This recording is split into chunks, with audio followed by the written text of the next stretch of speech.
পরিবেশ আন্দোলনের পঞ্চগড় জেলা শাখার সাধারণ সম্পাদক জুয়েলের সাথে আপনার কাছে জানতে চাই যে আজকে যে পরিবেশ দিবস আপনার কি বার্তা দিচ্ছেন?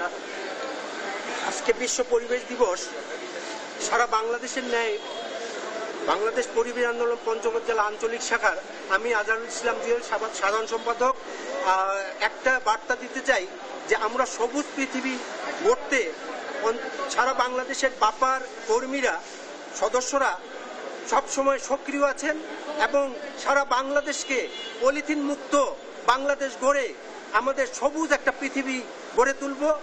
পরিবেশ বিধ্বংসী যত কার্যকলাপ থেকে জনগণকে সচেতনতামূলক কার্যক্রম পরিচালনা করব এবং সুন্দর বাংলাদেশ দূষণমুক্ত বাংলাদেশ গড়ে তুলতে।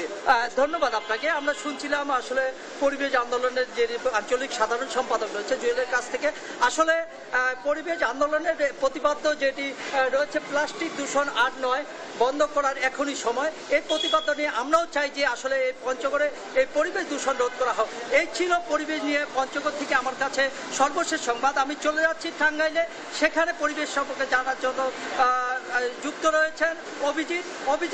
আপনি পরিবেশের ওইখানে কি কি প্রোগ্রাম নেওয়া হয়েছে সেটি জানাবেন।